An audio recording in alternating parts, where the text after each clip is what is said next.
仙保佑。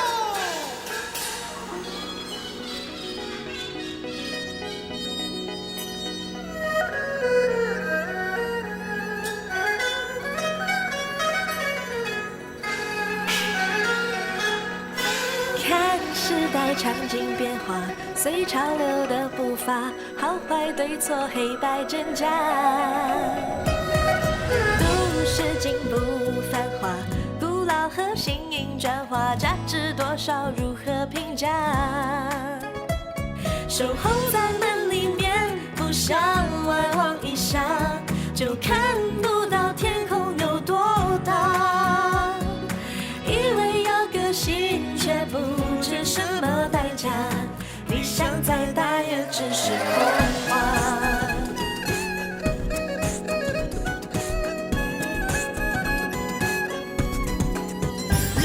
在美丽新世界，我们一起计划，在未来展望最色彩奔跑。放下彼此隔膜，在随希望出发，共同努力，正能量激发。共同努力，正能量激发。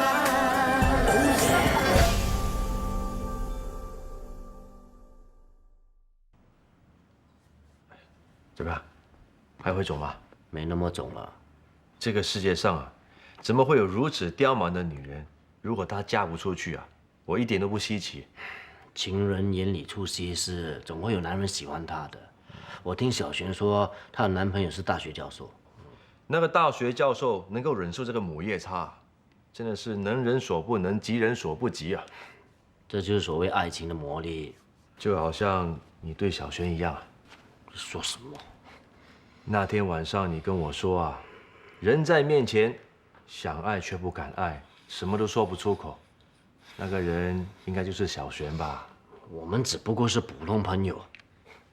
之前在美甲店啊，小璇生病的时候，你显得特别紧张啊。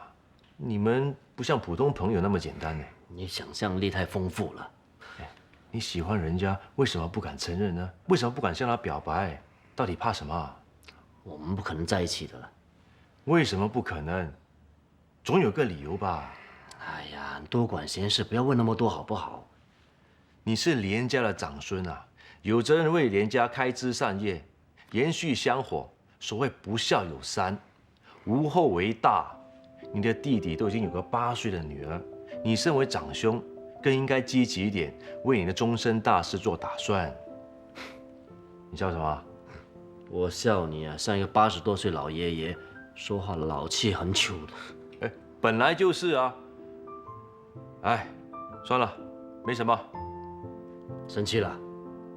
我是在想，以你这么内向害羞的性格，应该要找一个媒婆帮你拉线，要不然你这一辈子啊都无法成家了。什么年代找什么媒婆？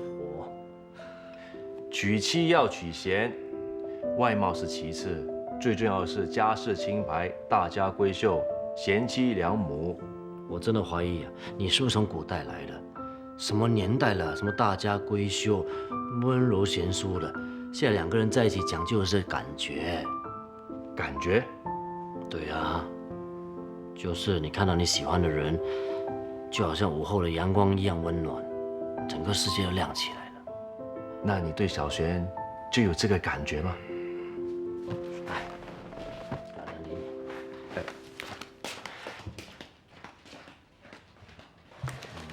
来，哎，我们潮州人没做过这么大的烧饼，这是福建人做还是广东人做的？是红毛人做的。红毛人做的烧饼这么大。Uncle Harry， 这个不叫烧饼，叫比萨。什么必杀？哎，不行不行，杀气太重了，还是叫红毛烧饼比较好。这一次啊，能够如期交货，真的多亏你啊！我真的要好好答谢一下祖先才可以。谢谢啊。哎喂。哎，今天怎么没汤啊？我们华人吃饭理应饭桌上应该有菜、有饭、有汤才对，更何况今天是庆功宴，庆祝我们喜剧渡过难关，菜色应该要更丰富才对啊。那要不要给你准备鲍鱼鱼翅啊？那倒不用这么破费，清蒸1条白鲳鱼，炖1锅猪肚汤，切1碟乳鹅肉，再来一道藕泥当甜点，那就差不多啦。哎，好好，那今天我们随便吃，好，先随便吃，来来。 Uncle Henry，你这里为什么红红的？我这里啊，遇到那母夜叉，真的算我倒霉了。什么是母夜叉？母夜叉是形容一个女人又凶又丑，不过那女人不会很丑，但是心里啊不是很好啊。她弄坏我们的机器，害我们赶不出货来。我要她向我道歉，她就用鞋子来敲我的头啊。也许我们冤枉他了。如果冤枉她的话，可以好好说啊。君子动口不动手，她不是母夜叉是什么？还好我们不要卖店了，就算要卖也不要卖给他。哎，李亚，要是他再和你提起买店的事情，不要理他。其实我觉得蛇蝎美人分析的不是完全没有道理。随着时代变迁，传统饼家已经一家家被淘汰，我们苦苦支撑下去，也不见有什么前景。你放心，我们喜记有着80年的历史当后盾。问题是现在的人都不吃这些饼啊。喜记是解决了蔡老板交货的问题，可是我们还是要面对银行贷款。与其每个月想办法找钱缴付贷款，倒不如把店卖了，大家可以分一点钱，做自己喜欢做的事，不必一辈子困死在店里，永远走不出来啊。妇人之见的你，我们喜记的传承了4代，不仅是一家传统风味的饼家，这是中华文化的一部分。喜记要传承下去，发扬光大，本来就是连家子孙的责任。而你，身为连家的媳妇，竟然怂恿你的丈夫把喜记卖掉，简直是可恶极了。要是以前啊，早就把你赶出连家的大门。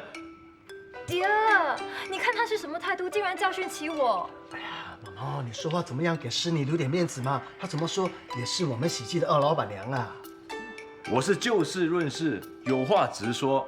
古往今来，红颜祸水，有多少的皇帝啊，就是因为耳根软而一世英名毁于一旦呐！爹，他根本是把你的话当耳边风，难道你要让他这样继续踩我吗？哦，好了好了，你不要生气，不要生气啊！哎呀，怎么说，大家都是一家人嘛。谁跟他是一家人啊？他姓毛，我们姓连，一点关系都没有。你别想认亲认戚啊！喂，你呀、好了，你们2个一人少一句好不好？子曰啊，唯女子与小人难养也。你说什么？哎，好了好了，他说这个炸鸡很脆很好吃，哎，趁热吃趁热吃啊！哎，李亚来，哇，你看这3乐很新鲜呢，来吃吃。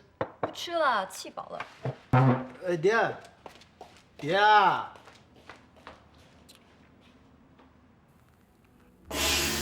祖先保佑，祖先保佑。还在气毛毛啊？我怎么敢生他的气？他可是喜记的大恩人啊！毛毛说话是过分了一点，可是他说的也不是完全没有道理的。大哥，你现在帮着外人来教训我了？你觉得你没有错吗？我有什么错啊？我建议卖店也是为了大家好。机器是你弄坏对吗？你想要我们做不出米润，然后交不出货，结果没有办法经营下去，最后把店给卖掉，对吗？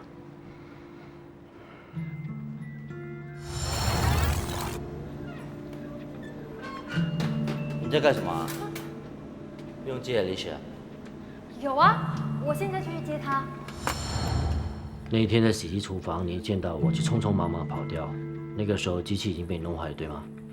大哥，你是这样看我的吗？我是真的为大家好，没有任何私心，我还不至于故意把机器弄坏，害你们交不了货啊。怎么说，我也是连家的一份子，怎么可能害自己人呢？既然是一家人，有什么事情应该拿出来谈，一起面对，一起解决，不要把它藏在心里。那这件事情呢，我没有告诉双喜，我不要因为这件事情影响你们2个人的感情。如果我真的误会了你，我跟你说一声对不起，不要放在心上啊。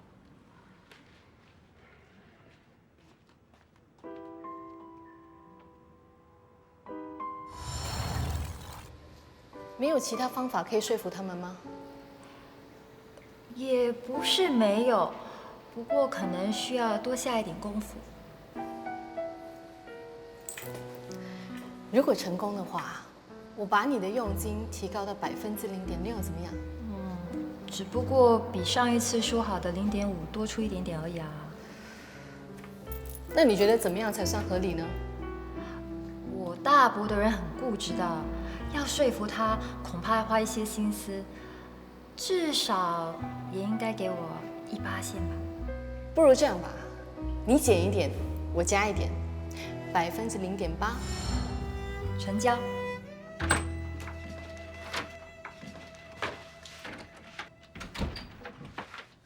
爹，还没睡啊？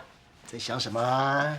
没有啦，是不是在生毛毛的气啊？谁有闲工夫生他的气啊？那是不是大哥说你了？没有啊。那刚才在厨房，大哥和你说什么？他问尔丽说这学期的成绩有没有进步？真的？骗你干嘛？那就好，我还担心。担心我跟你大哥起冲突？我从小到大从来没有看过大哥跟别人吵架的，他是名副其实的好好先生。是，他是君子，我是红颜祸水，会害你一世英名毁于一旦。你还说没有生毛毛的气，他随口说的话你全都放在心上了。我才没放在心上，我当他是在放屁。对呀，他这几天啊一定是吃了很多的番薯，所以放屁特别臭。以后你看到他，躲得他远远的啊。第二，我知道你们重视毛毛，是因为他做饼的手艺好，挽救了喜记。我会提出卖店，也是为了大家好。可是，看到大哥不管多困难，还坚持让喜记这个老字号传承下去，我就知道喜记对你们连家有多重要。我不会再提出卖店的事了。我就知道我老婆啊是一个明白事理的人。那以后啊，不要跟毛毛过不去了，好不好？来，我帮你按摩吧。今晚换我替你服务吧，来，啊，真的啊？下来。哎呀，怎么样？跟 Le Kela 的比起来有什么不一样？味道比较清淡，也比较软，但是整个感觉还不够实在。这就是日式法国蛋糕的特色啊。味道没有这么浓郁，可是比较注重整个包装。我呢，还是比较喜欢 Le Kela 正宗法国蛋糕的味道，味道浓而不甜，吃在嘴里呢，有种很幸福的感觉。你没有在哄我吧？你记得我上次去你的蛋糕店买的蓝莓蛋糕，我拿去给我妈吃，她都赞不绝口。真的啊？伯母也喜欢吃法国蛋糕啊？非常喜欢。那找一天请伯母出来吃饭，然后再带一些蛋糕回去，就这个星期天好不好？改天好吗？怎么啦？有问题啊？我是担心我妈还没有做好这个心理准备。就吃一顿饭需要什么心理准备啊？你不担心长辈是很难相处的吗？我上一次看过你钱包里面你和伯母的合照，她看起来就很慈祥，应该很容易相处的啊。下次好吗？我再安排个时间。好吧。我上个洗手间。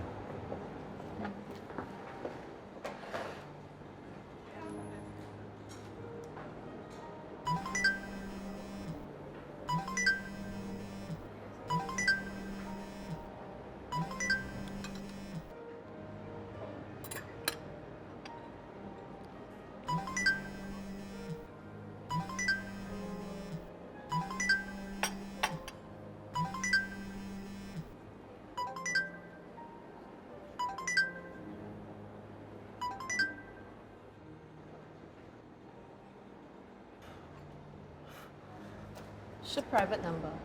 哦，应该是我的同事。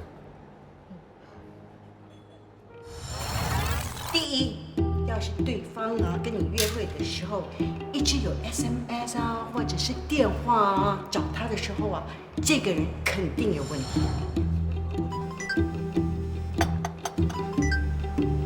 我去接个电话。第二，他接了电话，不敢大大方方在你面前讲话，却跑到一边神神秘秘的，怕你听到。又他回来呢，就跟你说，哎，对不起呀，我有急事要先走，这样的情形更糟。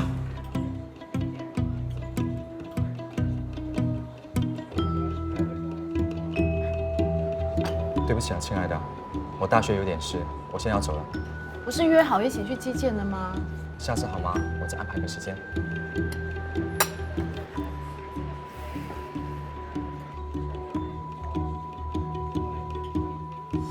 第三呢，也是最重要的一点，就是对方有跟你交往了一阵子，但是呢，从来没有邀请你去他家里坐坐。如果你说要去拜访他的家人，但是他却推三阻四，这就表示他对你并不认真，也没有打算跟你结婚。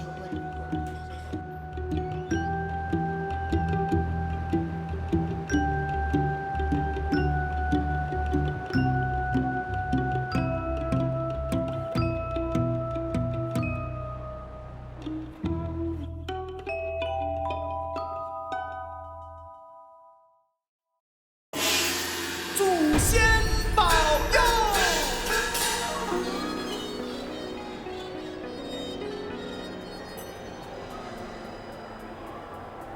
袁彬，哎呀，你看妈买了好多东西啊！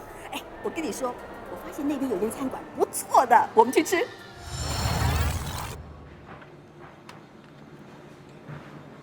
这是你妈。哎，今天你请客哦。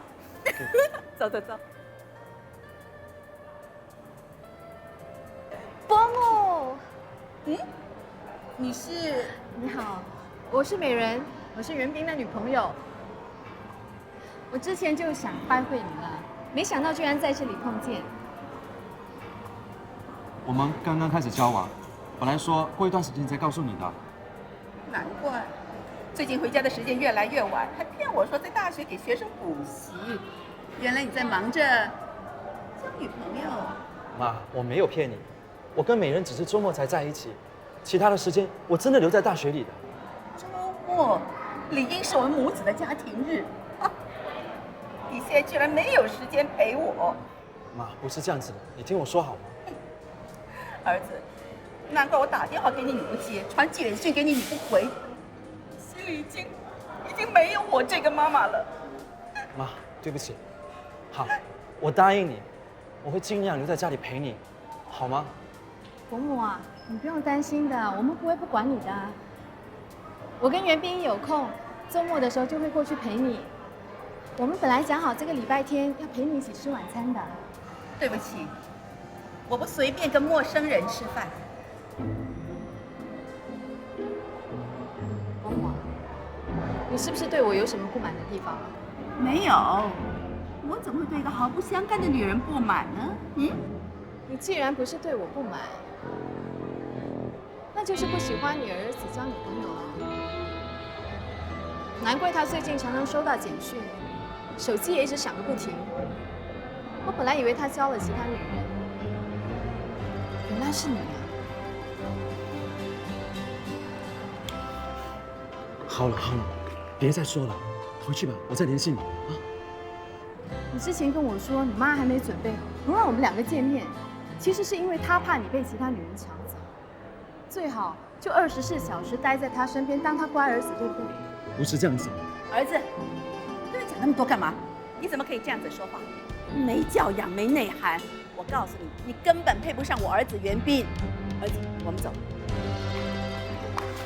伯母，袁彬已经不是小孩子了，他有自己的生活，自己的圈子，你怎么可以处处限制他、控制他呢？你怎么可以这么自私啊？妈，你怎么了？妈，我要回家，我要回家。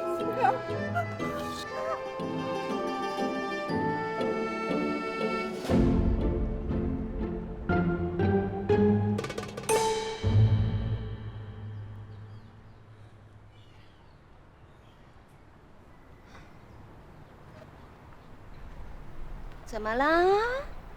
有心事哦。哎呀，你到底受了什么刺激呀？没事。如果会来荡秋千，就肯定发生了不开心的事情。还真的什么事都瞒不过你。是不是跟袁冰有关？这时候你应该是在跟袁冰约会，不是一个人在这边荡秋千呢。我今天和他妈妈见面了，他妈不喜欢你，何止不喜欢，他简直把我当成敌人来看待。他怕我把他儿子给抢走。我们刚才还唇枪舌剑，只差没打起来。不会吧？从来没有见过这么不讲理的妈妈。那你打算怎么办？还能怎么办呢？碰到那些野蛮顽固的员工，我还能够炒他们鱿鱼；碰到野蛮顽固的女人，我难道能够炒她鱿鱼，不让她当袁冰的妈妈吗？袁冰夹在女朋友跟妈妈之间，他一定也很为难。如果你够在乎他，恐怕真的得放下身段，跟他妈妈好好相处。说起来容易，做起来难。幸福向来都没有捷径，也没有完美无瑕，只有经营，只靠真心。你什么时候变得这么有文雅？网上抄来的啦。你对幸福这么有研究，哎，你怎么不去找一个男朋友，然后跟他一起幸福啊？有啊，我在等待那个人出现。那出现了没有啊？我看到了一个朦胧的影子，在路的另外一端，还不知道会不会向我走过来。不能确定啊，那不是白等了吗？哎，等待也是一种幸福，朦胧也是一种美啊。那你慢慢等吧，我就没有这个耐性了。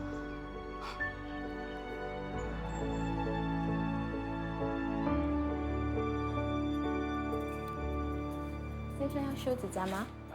请问小璇在吗？小轩有 customer 找你。是你啊，妈妈。你的感冒好了吗？早就好了。你要来修指甲是吗？好。来。哎，怎么了？我不习惯你给女人洗脚啊。你不洗脚，不能帮你修指甲。这样，好吧。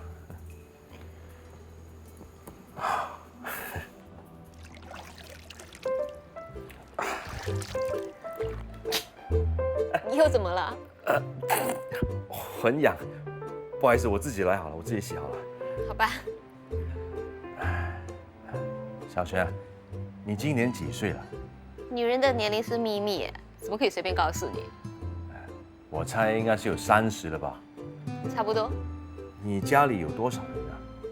就2个，我妈跟我。那你爸呢？几年前过世了。对不起。没关系。好了。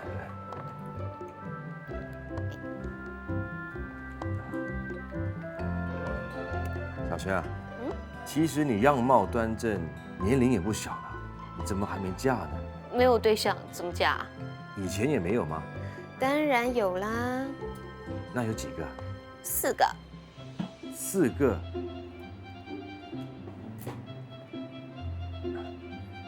那你在这里工作多久了？5年喽。替人洗脚、修指甲，你不觉得有点那个？哪一个啊？就是委屈啊。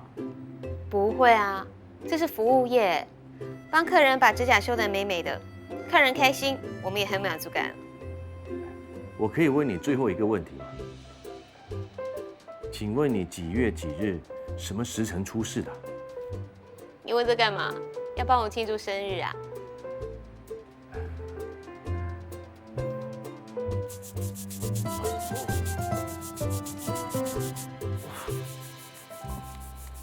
怎么样，满意吗？很满意，很干净。那下次再来。好啊，那收费多少？哦，你只修了脚指甲，20块。20元，是我1/5的薪水啊。你没有带钱呐？哦，那没关系，下次吧。你先帮我垫着，我发了薪水，再连带上次的甜甜圈的钱还给你，总共25元。你有没有纸和笔啊？我写借据给你。才25块，不用写什么借据了。不行，一定要的。那好吧。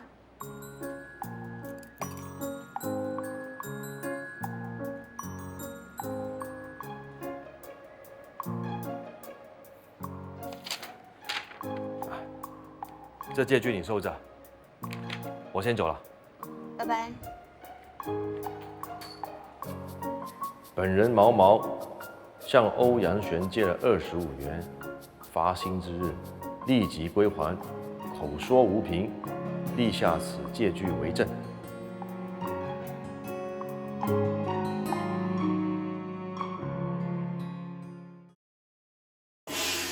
祖先保佑！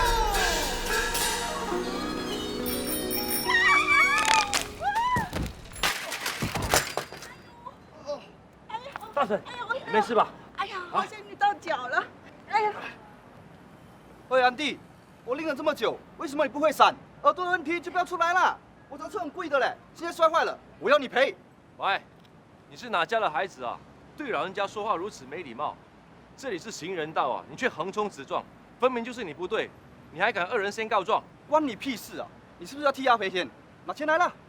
要赔钱是吗？可以啊，你先赔大婶的医药费还有水果。你不赔钱，我们一起到警察局，叫警察先生来评评理。来，神经病！我懒得理你啊。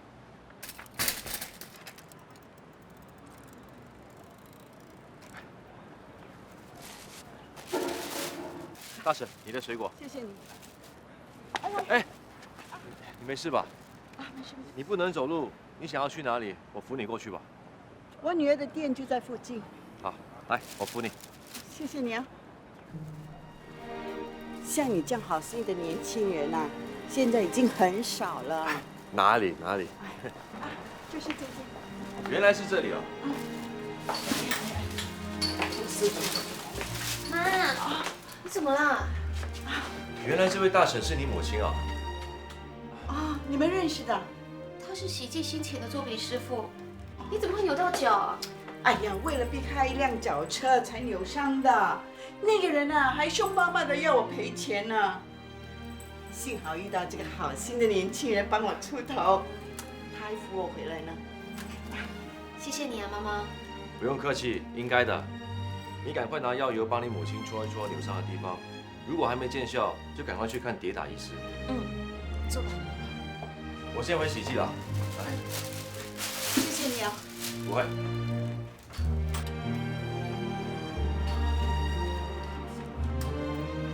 妈妈，你刚才不是问我的生日吗？下个月8号。什么时辰啊？怎么连时辰也要问啊？早上10点15分。太好了，谢谢你，我先走了。谢谢你愿意见我，我还在担心你在生我的气。生气我就不会约你出来了。我觉得我们应该好好谈一谈。我想知道，你对我们这段感情是不是认真的？以前我有交过女朋友，但是从来没有像现在这样患得患失。我真的很怕失去你。你和你以前的女朋友为什么会分手？是不是因为你妈的关系？我5岁的时候，我父亲就去世了。之后我母亲再也没有改嫁，是她一个人把我抚养长大，培养我成长。她是个很伟大的母亲。我从来没有质疑过她对你的爱，可是我觉得这份爱过了头。你都已经30多岁了，她还要把你留在她身边，处处控制你。不是这样子的。从她第一眼看到我的时候，她就已经否定我了。她就是不希望任何人把你从她身边抢走。如果我还是要继续留在你身边，我就必须跟她开战。什么开战啊？说到这么可怕，我母亲……你母亲不是一个容易应付的女人。不过为了你，我愿意跟她开战。你不要乱来啊！你不用这么紧张，这场战不会有暴力，不会流血。我会跟她好好相处，让她慢慢了解我，接受我。吓死我了！原来你在逗我。难道你想要看到你母亲跟我斗个死去活来啊？不管怎样，谢谢你的体谅。那你什么时候安排我们再一次见面？我可以向你保证，我这一次不会跟他吵架的。这个礼拜天。你母亲喜欢吃中餐还是西餐啊？我去定位。不用这么急，我再安排个时间让你和我母亲见面。什么时候才是适当的时间呢？拖得越久，问题越难解决的。这件事是急不来的，我需要一点时间，你相信我好吗？好吧。双喜他们一家3口去喝喜酒，等一下我们去咖啡店吃饭了。哦，好啊。大侠，你知不知道你的生辰八字？知道，你问这些干什么？我想要帮你对一下你的生辰八字，替你找个好对象。什么年代了，你还相信这些东西？这都是老祖先远古传下来的，你千万别看轻它。从古至今，不知道有多少的佳偶就是这样被牵在一起的。我也听说过很多人哦，是因为生辰八字给拖累的。哎呀，我的终身大事我自己会管的，你少理了啊。我也是替你们连家历代祖先担心。正所谓男大当婚，女大当嫁。我自己的婚事是我的事啊，你干嘛那么紧张呢？你是不是还放不下小璇啊？你跟小璇在一起啊，他会害了你啊！你在胡说什么？我托双喜找人算过小璇的生辰八字，他的八字命格里无官星，命局又出现过多的比劫星，天生是个克夫命啊！谁有那么多事的？还有你怎么会有小璇的生辰八字？是他说他的生日是在下个月8号早上10点15分，他今年是30岁，我就是这样推算出来的。下个月8号是他阳历的生日，生辰八字是要看阴历的。谁跟你说他30岁的？查清楚，乱说话！拜托你以后不要做那么多无聊事情。哎，你听我说，就算小璇不是克夫命啊，她还是不适合当连家的媳妇啊。单单说她的工作就好，她每天要帮男人摸手摸脚的，根本就不是个贤妻良母啊！哎，还有啊，她跟4个男人交往过，这根本就是水性杨花。够了哈！你不要再说侮辱小萱的话。还有，你给我记清楚啊！你只是喜记请来的作饼师傅，专心做你的饼就好，其他的事情轮不到这个外人来管。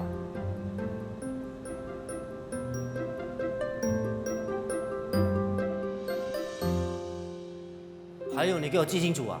你只是喜记请来的作饼师傅，专心做你的饼就好，其他的事情轮不到这个外人来管。大喜说的没错，在他们眼里，我只是一个外人，又有何权利去管他们的事？我根本就不属于这个地方，不属于这个年代，那我又何去何从？哎，先生，请留步。我看你满脸落寞，眼神迷惘，愁肠百结，莫非心中有什么忧虑？哎，何不让在下替你排忧解难呐？来，坐啊，坐。你心中有什么忧虑，不妨说出来听听。你真的可以帮我排忧解难？那你需要收费的吗？区区誓言，令你豁然开朗，犹如拨开乌云见青天，值得呀！难道你身上没带钱吗？不是，只是我身上的钞票已经很旧了。哎，钞票旧一点没有关系，我可以照收的。来，把你心中的忧虑说出来啊！我不是这里的人，那你是从别的地方来的喽？这里对我来说，就好像一场梦。我真的很想回去我以前的地方，回去找我心爱的人。可是我找不到回去的路，心中非常的彷徨。请你为我指点迷津。好。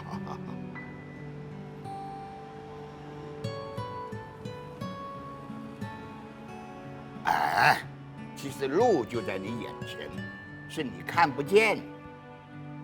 要如何才能看见呢？凭感觉走啊。走去何处呢？你从何处来，就往何处去呗。那到底是在哪里啊？天机不可泄露，我只能说到这，其他的得由你自己去领悟喽。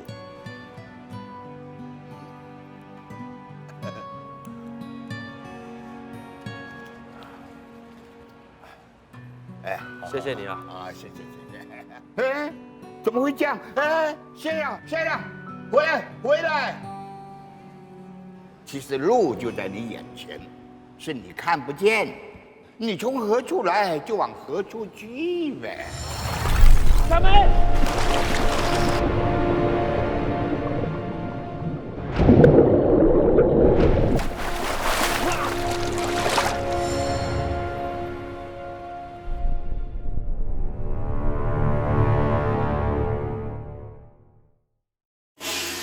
祖先保佑！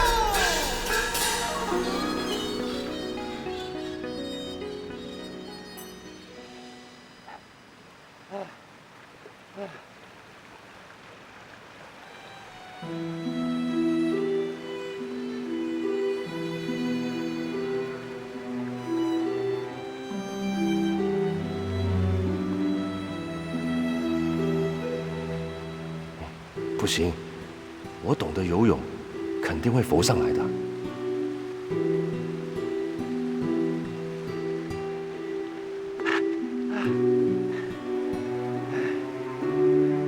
1948年，我回来了。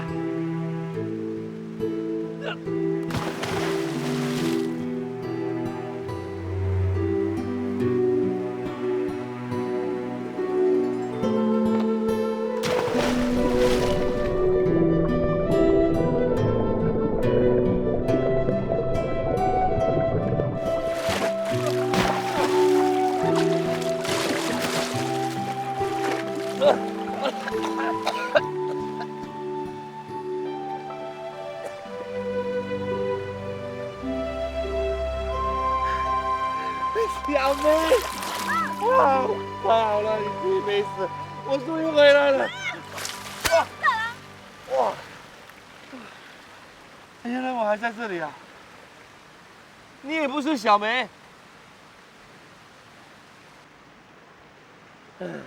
小梅是不是死了？你是不是跳水自杀？想要到下面找她？我不是自杀。难道你是来游泳啊？穿着衣服、穿着鞋子、抱着石头来游泳的人，我还真的是第一次见了。总之你不会明白的。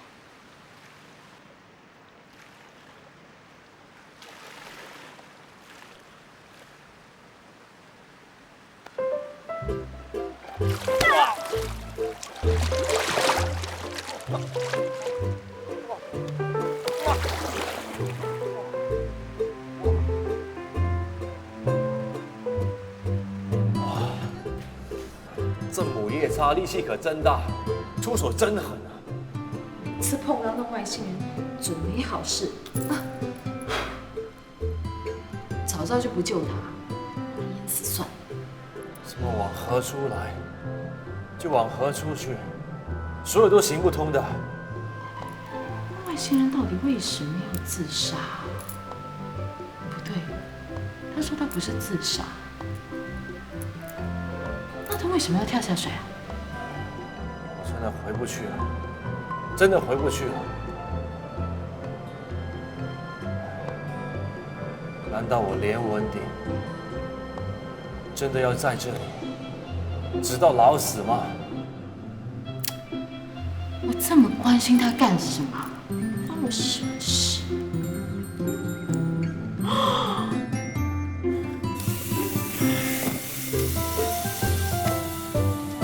啊，太舒服了！哎，明天再来啊。再见喽，伯母。你怎么会在这的？我们可不可以找个地方喝杯咖啡，好好的聊一聊？我跟你没什么好谈的。伯母，我真的很想知道你为什么这么讨厌我。我就是讨厌你，我一看到你这张脸啊，就觉得恶心。人与人之间是要相处的，才能够知道对方的优缺点啊。我不敢说我没有缺点，可是我也有我的优点啊。你的优点就是迷惑男人，以为自己国色天香很漂亮。像你这种对男人死缠烂打的女人啊，我见得多了。狐狸精，你怎么可以人身攻击啊？对你我还需要客气吗？我告诉你，就算我死了，我也会从棺材跳出来，反对我儿子跟你在一起啊！伯母，袁彬他不是你的玩具，他是一个有思想、有感情的成年人。他喜欢跟谁在一起，那是他的权利。就算你是他母亲，你也没有权利干涉他的人生啊！就因为我是他的妈妈，我更加要保护我的儿子。他跟你在一起是不会有幸福的。你凭什么这么说啊？就凭你跑来这里撒野啊！就凭你目无尊长的跟我大声说话！哎呦，要是娶了你这么泼辣的女人啊，是我儿子的不幸啊！你不是在保护他，你是在破坏他的幸福。袁彬是我的儿子，我最了解他。能够给他幸福的人绝对不是你，我是不会被你吓跑的。你越是要反对我们在一起，我就越要跟他在一起，除非袁彬自己跟我说他不喜欢我。我儿子是最听我的话的，我不喜欢的人，他绝对不敢要。那我倒要看看你有什么本事把我们给拆散。你呀，居然太岂有此理了！你跑来这边干什么啊？我原本是要跟伯母好好谈的，谁知道他儿子他是存心来气我的，他来找麻烦。哎呀，妈，你怎么了？又来这一套。我妈有心脏病，她不可以受刺激的。我不想见到他，叫他走，叫他走。我知道了，我知道了，跟我走。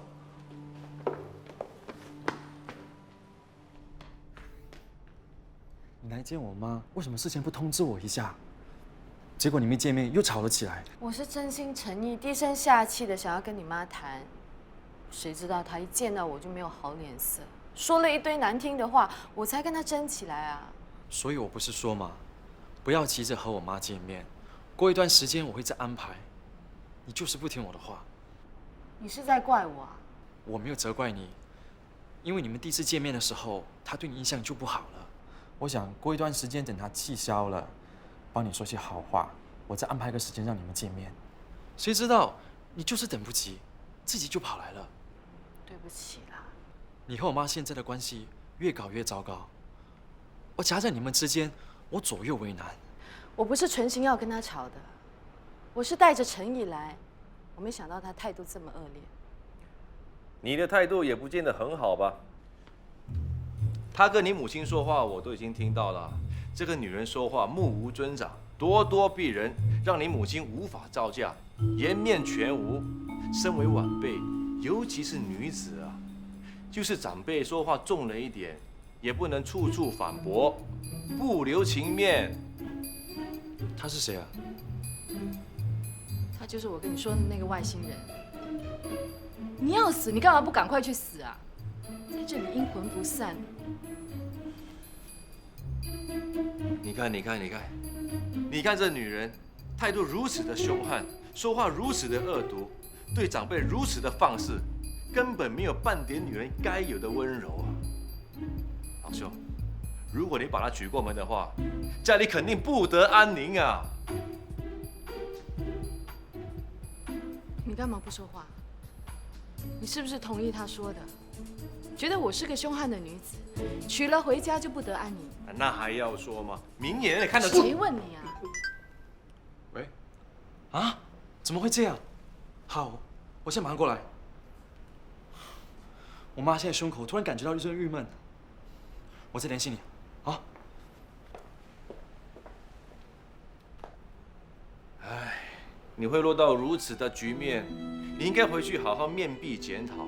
所谓养不教父之过，你的母亲怎么没好好教你呢？真的！哎呀，好汉不吃亏。